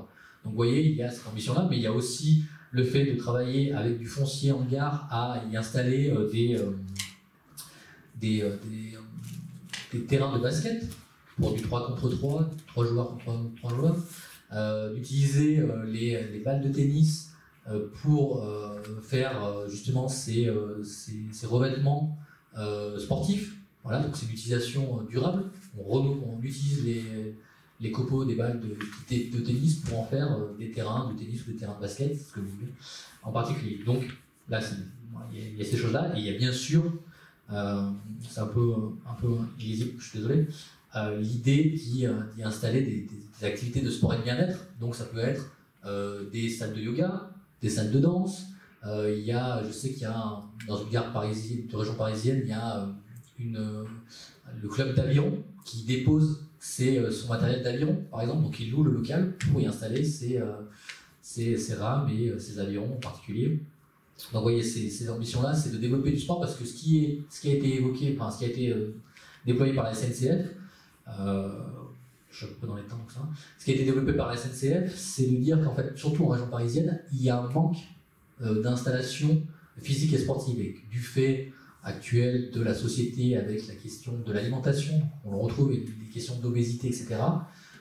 Un des enjeux, c'est d'attraper les voyageurs sur leur trajet et éventuellement de les séduire avec des activités sportives de type yoga, judo, je ne sais quoi, dans différents types de gares. Parce que, vous voyez, alors je ne sais pas si vous arrivez à lire, mais par exemple, la gare de Fontainebleau, il y a une disponibilité de 30 mètres carrés. Mais par contre, la gare d'Evry-Couronne, il y a 200 mètres carrés. Donc on peut y faire quelque chose d'assez intéressant. Et un des éléments d'une étude qui avait été portée par la SNCF, c'est de dire que, en fait, un gros problème actuellement humain et sociétal, c'est que les femmes, une fois qu'elles sont rentrées chez elles, n'en ressortent pas nécessairement, en région parisienne particulièrement. Et donc, de leur proposer une activité sportive qui est sur leur trajet de route, va les arrêter, les inciter à faire du sport, et ensuite à reprendre le train ou sortir de la gare et aller rentrer chez elles. Et donc, de travailler à mettre des activités au sein des différentes gares, ou moins de proposer à des acteurs de se positionner là-dessus pour pouvoir inciter les femmes à faire des activités sportives, parce que on s'aperçoit qu'elles sont peut-être moins enclins à ressortir. En région parisienne, j'entends. Voilà. Après, il y a évidemment ces enjeux en région parisienne, encore une fois, mais qui a une possibilité d'être développés ailleurs. Les SNCF sont de plus en plus en contact avec des associations, avec des promoteurs du territoire. J'entends notamment par promoteurs du territoire comment j'appelle ça, des startups qui visent à valoriser le territoire de type promenade en randonnée, par exemple. Et donc, vous avez des applications Internet qui partent depuis la gare et qui propose des randonnées. Et donc la SNCF s'allie avec cette entreprise pour valoriser ces randonnées qui, en général, partent depuis les gares. Et donc là, on n'est pas du tout dans les gares parisiennes, mais bien dans les gares de banlieue, pour intégrer des circuits à vélo, à pied, de randonnée en particulier. Et les dernières choses donc, que je devais évoquer, effectivement, je parlais des Jeux Olympiques, mais des dernières choses, ça va être les parvis, mais effectivement, encore une fois, les ambitions culturelles qu'il peut y avoir avec des visiteurs. Mais là, encore une fois, ça s'adresse plutôt à des gares de métropole et pas nécessairement des gares de périphérie en particulier. Mais je parlais des crèches, alors c'est pour ça que j'ai quand même installé des crèches aussi, parce que ça tient une surprise. Donc on parle plutôt de micro-crèches, donc à peu près 10 enfants. Alors encore une fois, c'est en région parisienne pour l'instant, mais il y a une attente. En fait, encore une fois, c'est toujours dans l'optique d'attraper les voyageurs dans ce qu'ils vont faire, et plutôt que de prendre la voiture pour déposer l'enfant à la crèche et ensuite d'aller se garer au parking de la gare, prendre son enfant, l'amener à la crèche qui a lieu à côté de la gare, et ensuite prendre son train pour aller en région parisienne. Et là-dessus, donc, la SNCF a développé toute une expertise, parce que c'est clairement une expertise, d'y installer sur le lieu de la gare, clairement sur le lieu de la gare, une crèche, et avec un espace vert pour les enfants et la crèche, pardon. Et de fait, il y a une isolation, il y a une utilisation de matériaux durables, etc. Et donc tout ça a été fait par des entreprises en lien avec la SNCF qui ont permis d'avoir finalement une isolation au bruit, en particulier pour les enfants qui dorment à la crèche, et en même temps les espaces verts qui sont justement plutôt en opposition avec bien évidemment les rails, etc. Donc tout ça, c'est quelque chose sur lequel la SNCF devient experte. Alors qu'encore une fois, les SNCF, on parle normalement d'une entreprise de transport. Maintenant, on est sur carrément autre chose, hein. Des commerces, des services, du sport. Donc d'essayer de répondre aux besoins de leurs utilisateurs et en même temps donc, de travailler aux mobilités, par exemple, avec des installations de mobilité durable, en particulier des travaux sur qu'est-ce qu'on peut y installer, comment on peut y mettre des vélos en libre-service, des vélos individuels, privés, etc. etc. Voilà, il me reste quelques minutes, 5 minutes, je pense, et on pourra discuter peut-être. Les résultats et les limites de cette valorisation des gares, ce que j'ai évoqué là jusqu'à l'instant, pas le cas de Fontainebleau, puisqu'on a vu que le cas de Fontainebleau c'était un peu plutôt un échec, clairement, c'est que, en fait, ce qui, à mon avis, ce qui est à retenir, c'est qu'il y a une question du flux en fait, pour la SNCF, et que les gares de périphérie, banlieue ou rurale, c'est compliqué d'y mettre des activités parce que le flux de passagers, de voyageurs n'est pas assez suffisant pour pouvoir alimenter une activité commerciale, une conciergerie ou d'autres choses un peu plus, qui demanderaient plus d'activité. C'est compliqué. Donc, comment se retourner? Les solutions, c'est plutôt effectivement que les SNCF, par leur activité actuelle, hein, ce que j'ai évoqué, vont aller se rapprocher des acteurs du territoire de type communauté de communes, municipalité, pour essayer à elles d'aller chercher des acteurs du territoire qui voudraient se positionner sur les gares avec, ne serait-ce que location de bâtiments pour y entreposer du matériel sportif, etc., etc. Parce que, a priori, les ventes, à mon sens, là c'est ce que je vois pour l'instant, c'est pas quelque chose de rentable pour l'entreprise ou pour l'individu, et non plus pour la SNCF, puisque ce que je n'ai pas dit effectivement, c'est que la SNCF doit, puisque c'est un service semi-public, maintenant plutôt privé, mais elle se doit, puisqu'elle est sur son territoire, de mettre aux normes les bâtiments. Ces bâtiments doivent être mis aux normes avec les normes de sécurité, les normes d'accessibilité aux personnes en situation de handicap, etc. Donc, tout ça, c'est la SNCF qui le fait à ses propres frais et qui ensuite propose un bail de 15, 20 ans, etc. pour l'entreprise, l'individu qui veut y installer quelque chose. Donc c'est un coût que la SNCF parfois fait volontairement parce qu'elle se rattrape ailleurs, parfois c'est un coût qu'elle ne fait pas parce que effectivement c'est trop compliqué d'arriver à y installer. Le cas de la conciergerie à Fontainebleau, les SNCF m'ont clairement dit que sur des grandes gares ça marche, sur des petites gares avec 7000 passagers ou moins, ça ne marche pas. Et la personne qui a tenu la conciergerie me l'a confirmé, bien évidemment, qu'elle espérait avoir, sur les 7000 passagers, à la base, elle espérait avoir 10%. Alors, si je ne me trompe pas, la dernière fois, on a fait un calcul, donc je me suis trompé, mais c'est quoi? C'est 700 personnes? Elle en avait à peine 150. Donc, c'est compliqué d'y mettre des activités marchandes sur ces gares de périphérie, de rural en particulier. Donc, conclusion, bon, je passe sur la conclusion puisque j'évoque un peu ces conclusions-là, mais pour le cas de Fontainebleau, voilà, c'est des enjeux que j'ai évoqués, donc je ne veux pas y revenir dessus, et je préfère ouvrir la discussion avec vous sur ce que j'ai pu évoquer, ce qui a suscité des remarques, des choses que j'ai peut-être fait fausses. Merci à vous. Merci beaucoup.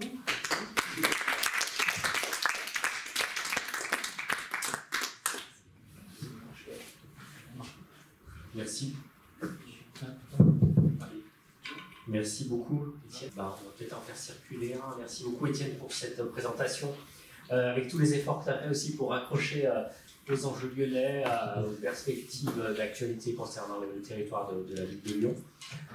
Donc il y a plein de questions qui concernent le transport, les aménagements, le rôle de la SNCF, de ces entreprises.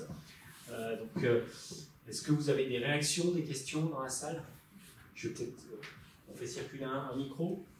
Oui, moi j'ai quelques... Vous pouvez vous présenter aussi, n'hésitez pas à vous présenter. Moi je suis un adhérent de l'association AI Histoire. Ouais, j'ai quelques réactions quand même par rapport à ce que vous dites. Oui. Déjà, je connais très bien la gare de Fontainebleau avant, puisque j'y ai été pour aller au château il y a à peu près 3 semaines. Vous êtes allé un peu vite sur la question des guichets en disant qu'il y en avait moins besoin. Parce que franchement, moi, je prends le train occasionnellement, à peu près une quinzaine de fois par an. Je trouve que quand même, les automates qui délivrent les tickets, c'est très compliqué.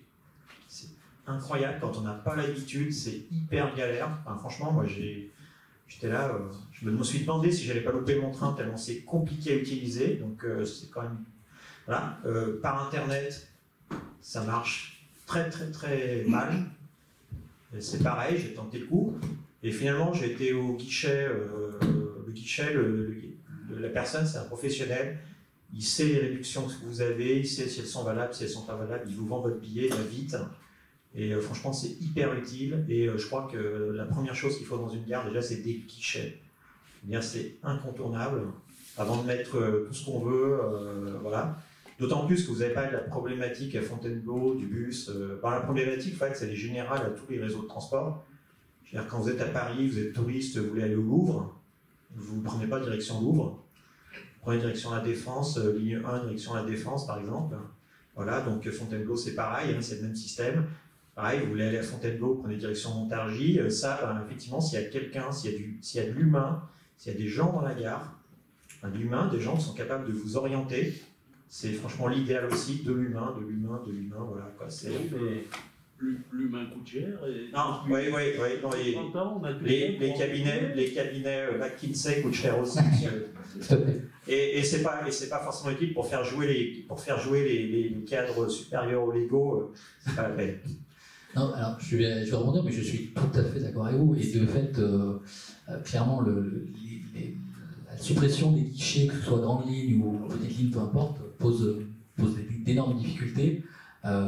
Justement, à n'importe quel voyageur qui arrive dans une gare et qui essaie de se repérer, mais que ce soit un guichet SNCF ou un guichet même tramway, TSF à Lyon aussi. Moi, effectivement, par exemple, encore une fois, le renouvellement d'une carte, d'un abonnement de fidélité pourrait passer par Internet, puisque je pourrais le faire. Mais de fait, je vais en Ardèche voir mon guichet et voir la personne que je connais un peu et qui va me dire, qui va m'aiguiller correctement. Mais je pourrais le faire par Internet. Mais encore une fois, l'humain est clairement beaucoup plus fiable et beaucoup plus simple parce que. Mais c'est un problème effectivement de rentabilité, comme ça a été dit. Et c'est dommage qu'on vienne là. Mais sur d'autres aspects, effectivement, McKinsey ou bien la Poste, sur la manière de gérer les tournées des facteurs, c'est aussi un algorithme qui dit que le facteur doit faire sa tournée de temps à temps, et pas quelqu'un sur le terrain qui vous dit, en fait, pour aller de tel endroit à tel endroit, en fait, on prend plus de temps parce qu'il y a du dénivelé, il y a des imprévus, etc. Donc, clairement. Oui, mais pour compléter ce qu'a dit mon voisin, moi je suis aussi de ceux qui regrettent le temps où, quand on était gamin, il y avait des humains soit dans les gares, dans les bus. On avait toujours 2 personnes dans les bus à Lyon. Quand on montait à Paris, qu'on prenait le métro, il y avait les fameux poinçonneurs, il y avait des gens sur les quais, etc. Alors c'est vrai qu'on a économisé sur des salaires, mais on a peut-être des dépenses autres qui sont apparues au niveau sécurité, etc. Que ce soit dans les bus, là aussi, ou dans les métros. Et donc, je regrette ce temps, et je suis aussi de ceux qui regrettent, donc pour l'anecdote, vous avez parlé de piano à la gare de la Part-Dieu. Il y a seulement quelques années, il y avait un piano donc, à la gare à côté, donc à Perrache. Il a subi quelques dégradations, entre guillemets. Ça peut arriver, quand il y a des milliers de personnes qui passent, il peut toujours y en avoir 1 sur 10 000 qui est un peu excité. Ils l'ont enlevé, je pensais que c'était pour le réparer, maintenant ils ne l'ont jamais remis, depuis quelques années. Voilà, moi je trouve qu'il y a... donc pour revenir sur votre conférence, je me demande s'il n'y a pas un décalage entre ce que vous avez exposé dans le chapitre 3, les objectifs et les projets fort intéressants de la SNCF ou des SNCF, et puis comment ça peut ensuite s'appliquer sur l'exemple de Fontainebleau, qui est quand même dans un environnement, comme vous l'avez dit, extraordinaire. Donc si ça ne fonctionne pas à Fontainebleau, comment ça peut fonctionner dans d'autres petites gares, quoi. Et puis j'avais une dernière question. Est-ce qu'il y a des raisonnements différents, par exemple sur l'exemple de Fontainebleau, entre la semaine et la fin de semaine, le week-end? Est-ce qu'on peut raisonner de façon différente? Oui, alors, pour le piano, effectivement, c'est un problème, parce que ça apporte une vie, une autre perspective, un autre rapport à la gare.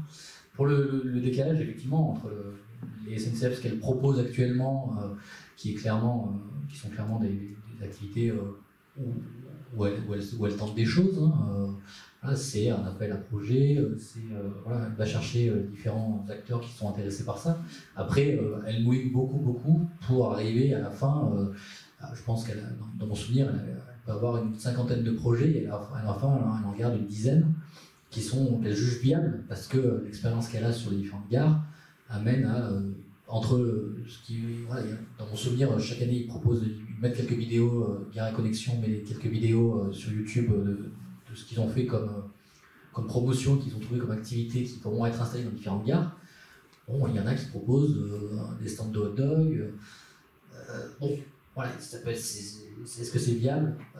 Donc effectivement, la SNCF est très très critique vis-à-vis maintenant, elle s'est un peu formée là-dessus, elle est très critique vis-à-vis de ce qui est capable de plaire au public, et c'est pour ça qu'elle va chercher de plus en plus l'aide du territoire et des acteurs locaux pour être, on va dire, la locomotive des initiatives d'entreprises territoriales. Et ça, c'est quelque chose sur lequel elle a dû se former.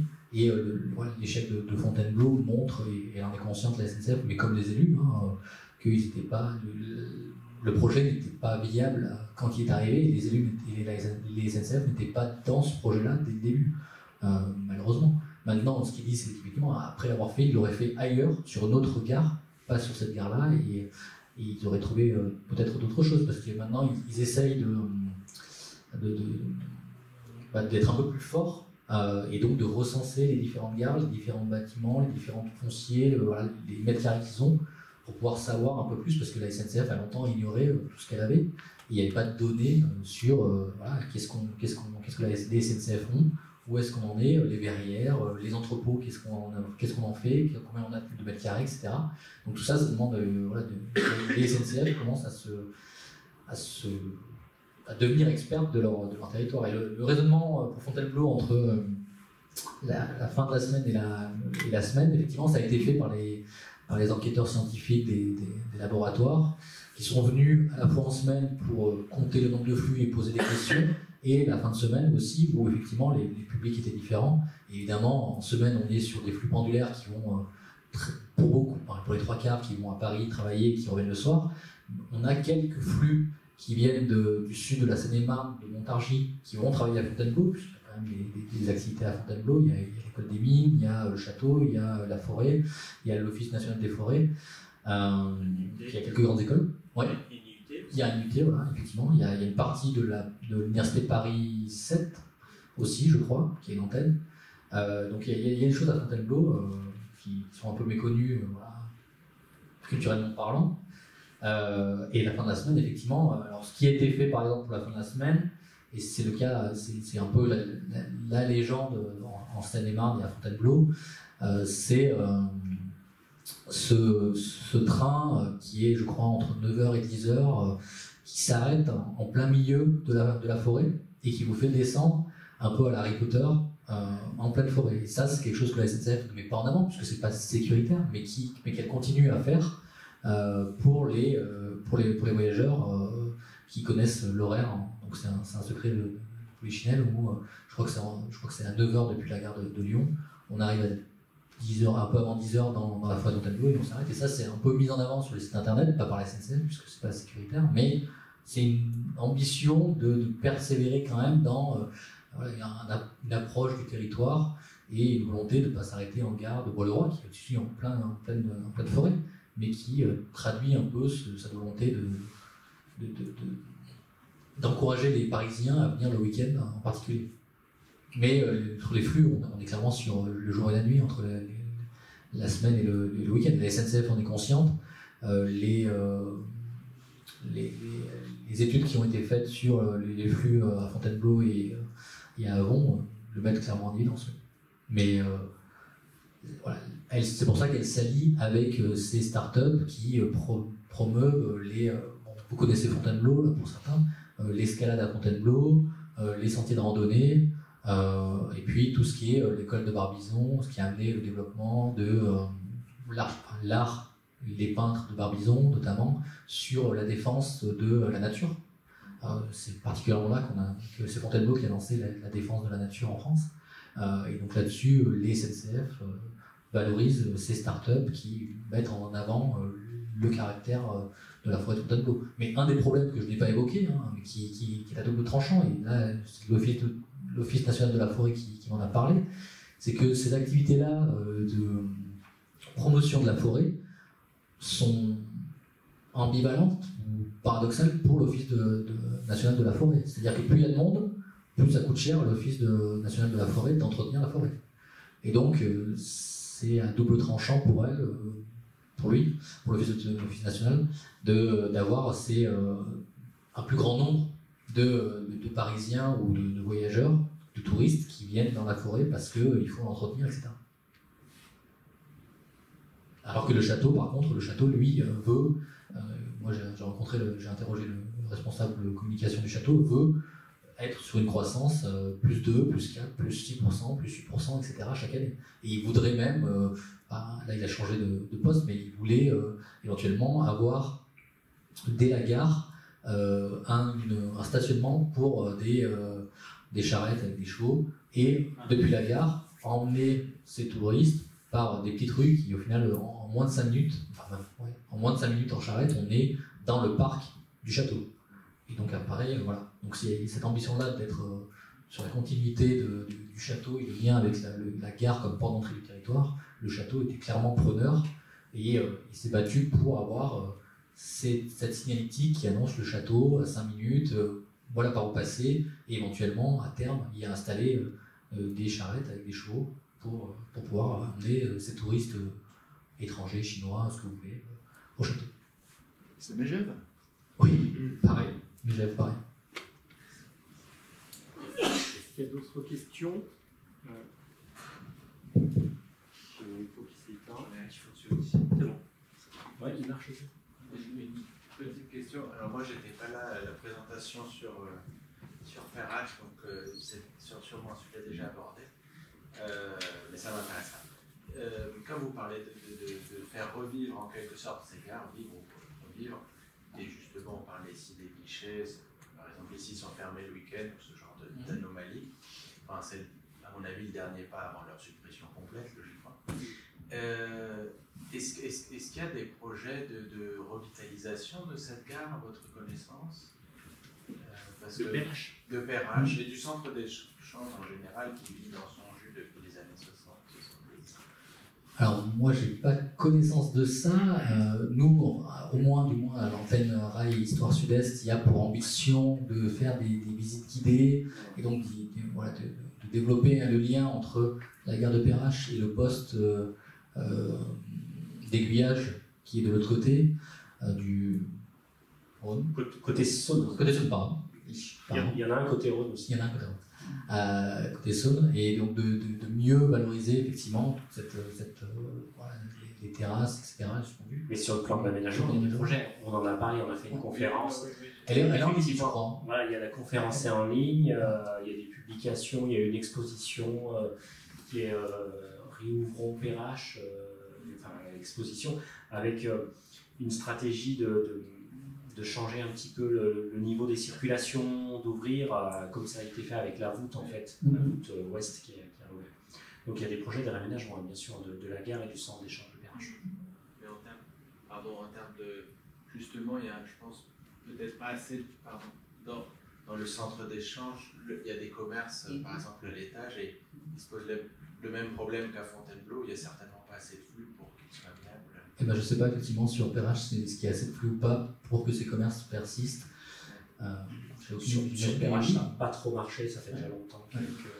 Il y a des problèmes de sécurité, des problèmes d'accessibilité. C'est vrai que ça a toujours été compliqué, ces commerces. Après, moi, de mon expérience personnelle et pas professionnelle, il y a clairement eu un changement d'orientation de la part des SNCF de valoriser davantage la gare de Pardieu, de Lyon-Pardieu, et la halte-gare de Jean Massé, et de diminuer les flux sur Perrache.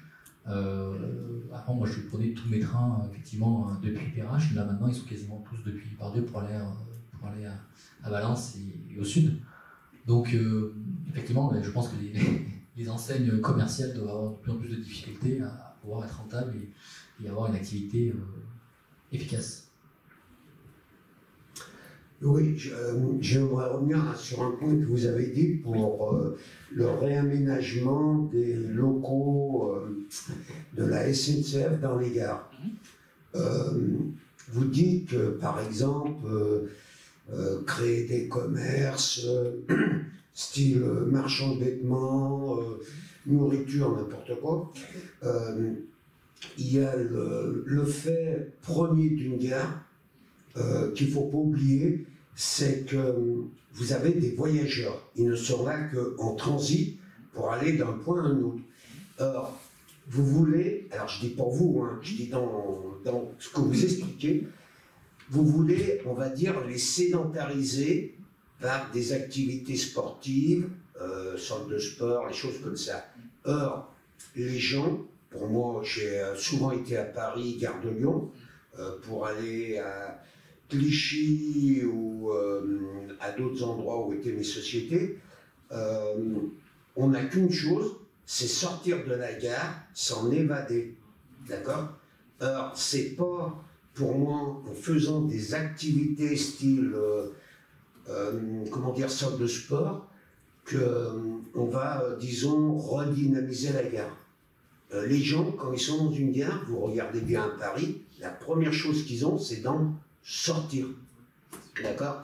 Et sur autre chose que vous parliez, là, pour le Fontainebleau avec le château, vous parliez, par exemple, le cas, par exemple, d'amener des touristes. D'accord? Le problème qu'il y a, c'est que vous avez parlé de, bon, l'exemple on va dire, des Chinois. D'accord? Ce sont des touring clubs qui les prennent en main du départ et qui font tout. Ils ne vont pas passer par la gare SNCF, ils ne vont pas avec les calèches à chevaux, puisqu'ils ont des, on va dire, des cars qui leur sont affrétés dès qu'ils arrivent en France. La preuve, c'est que si vous avez bien regardé les grands magasins parisiens où les Chinois vont pour acheter du luxe, le car est là à leur sortie d'hôtel, les emmène, les reprend, les ramène. Donc, l'infrastructure, comme vous parlez d'attirer des touristes, avec certains ça marchera, mais pas avec d'autres. Or, le tourisme chinois représente dans le PIB français, surtout dans le luxe, un gros pourcentage. Merci pour ces deux questions qui sont très, très intéressantes, comme les autres aussi, bien sûr. Alors, pour la question des voyageurs en transit et la volonté de les sédentariser, il y a un peu cette ambition-là des SNCF de les ralentir sur le trajet de manière utile pour pouvoir alors, effectivement faire du sport ou acheter des choses, ou, voilà, ou ne serait-ce que ça pourrait être effectivement avoir des locaux pour des activités associatives, etc. Dans la mesure où, plutôt en région parisienne, il y a cette idée-là qu'on est sur un territoire qui est de plus en plus limité dans ses possibilités d'infrastructure, et de refaire un peu ce que les géographes appellent, c'est-à-dire refaire la ville sur elle-même. Et donc utiliser des locaux vacants ou peu utilisés ou peu valorisés pour pouvoir y mettre des activités. Donc effectivement, ça c'est l'ambition des SNCF, mais elle se heurte à plein d'éléments bien sûr. Hein. Il se trouve que, par exemple pour les crèches, c'est clairement quelque chose qui est en demande. Après, ça demande, c'est pas le cas de le dire, c'est que ça demande beaucoup d'adaptabilité, puisqu'il faut des normes. Il faut aussi être en contact avec les acteurs de la petite enfance et la validation de ces locaux et des projets qui sont proposés pour des micro-crèches. Et ça, c'est quelque chose de très, très un peu ardu pour avoir eu les échos de la SNCF, parce que effectivement, voilà, les enfants, le bruit, l'alimentation, etc. Et ça se passe sur le lieu de la gare. Donc, clairement, les SNCF souhaitent vraiment attraper les voyageurs dans leur continuité. Effectivement, on sait bien que l'ambition, et c'est pour ça que Fontainebleau la conciergerie n'a pas marché, parce qu'elle n'était pas sur le flux, et qu'effectivement, quand on sort de sa journée à Paris et qu'on rentre chez soi à Fontainebleau, la première ambition qu'on a, enfin le premier souhait qu'on veut, c'est sortir absolument de la gare et de tout ce monde et de rentrer chez soi. Mais si dans le trajet, on peut être ralenti ou arrêté par quelque chose pour déposer ou reprendre son enfant, ou déposer on va dire pour être dans les clichés, déposer son costume pour le mettre au pressing, ça marche a priori, mais pour des grandes enseignes, bien sûr pour des grandes gares, là, pour les gares de Fontainebleau, ça marche pas. Après pour les Chinois, ce que je n'ai pas évoqué, c'est que j'enseigne à Lyon 2 au département tourisme, donc je connais un peu les enjeux au niveau du tourisme, et notamment du tourisme chinois. Alors certes, il y a quelques années de ça, effectivement, on avait beaucoup de Chinois qui venaient par car. C'est un peu moins le cas. Ils viennent de plus en plus maintenant, puisque la classe moyenne s'est développée, ils viennent de plus en plus de manière individuelle et familiale. Et donc, ils sont un peu moins en car et en groupe, ce qui permet effectivement d'avoir accès à ce public-là qui va être un peu plus autonome et pouvoir se déplacer. On n'est pas encore sur des grands groupes, puisque le Covid est passé par là, mais la classe chinoise moyenne, maintenant, a tendance, d'après les études faites par les chercheurs et chercheuses, à montrer que la classe chinoise moyenne vient de plus en plus individuellement, ou en famille, du moins, plutôt qu'en groupe. Et pour la gare de Fontainebleau, dont on parlait, notamment, il y a un des enjeux qui est plutôt méconnu aussi, c'est que Fontainebleau est un grand centre hippique d'équitation, et depuis la gare, c'est invisible. Clairement, on n'a pas idée que Fontainebleau a des installations hippiques et équestres. Et de fait, je crois qu'elle avait pour ambition, le centre hippique de Fontainebleau avait pour ambition justement d'être un centre d'entraînement pour les Jeux Olympiques, je crois. Mais à voir ce qu'il en est. Mais quand il y a d'autres types d'activités de type sport hippique, depuis la gare, c'est impossible, c'est invisible.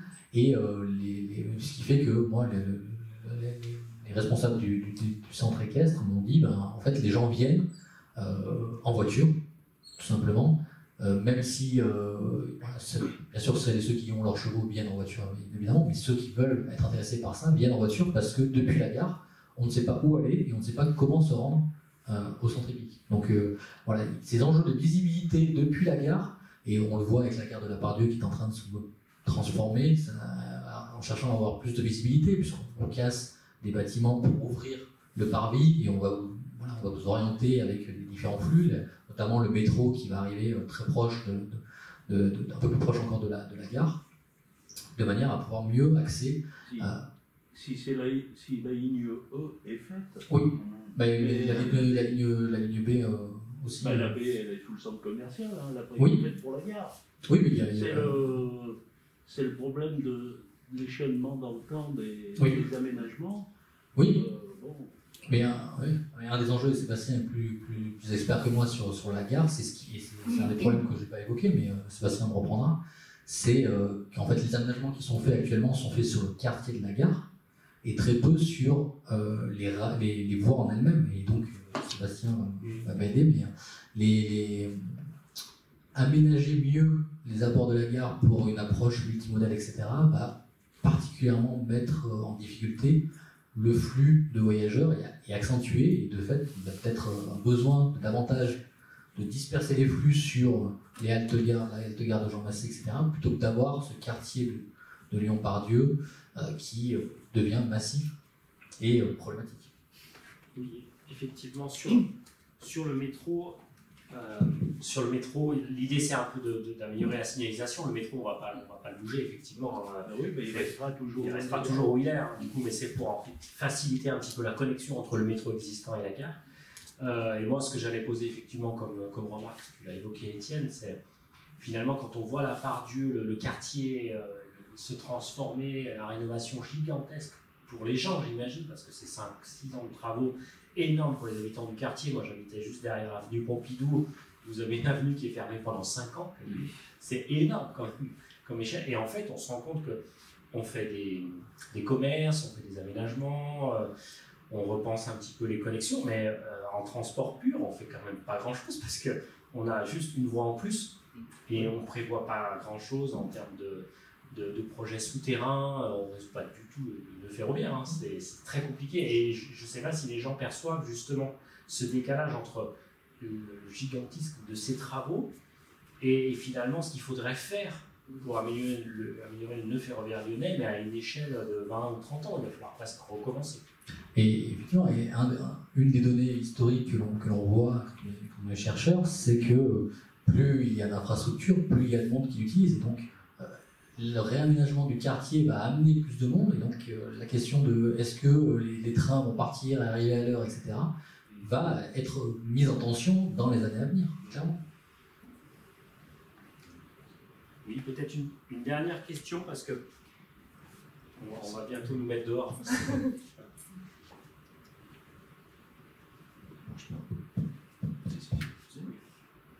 C'était pas une question, c'était juste une information. Donc sur la Part-Dieu, vous parliez donc d'activités souterraines. Là aussi, quand j'étais jeune, donc au siècle dernier, il y avait un projet de trottoir roulant, je ne sais plus comment on appelle ça, vous voyez ce que je veux dire, entre la station de métro qui est sous le centre commercial, effectivement, et la gare, et le cœur de la gare. C'était en projet. Voilà, donc ça répondait donc un peu au fait qu'il y ait une distance, entre guillemets, entre les deux, et que c'est un peu dommage, quoi. Mais il me semble qu'il y a ce lien qui va être refait depuis justement peut-être les parkings qui vont être faits sous la gare, en vélo, etc. Ouais, c'est possible qu'il y ait des tapis roulants. Voilà, qu'il y ait des tapis roulants qui passent sous l'avenue pour aller jusqu'au centre commercial aussi, sans passer par le métro. Effectivement, donc on retrouve un peu ces liaisons souterraines qui permettent depuis la gare d'aller au centre commercial. Avec des bureaux. Merci beaucoup pour merci à tout le monde. Merci beaucoup pour vos questions et votre présence. Les débats, les questions. Merci à Étienne pour cette conférence. Donc, voilà, on peut t'applaudir.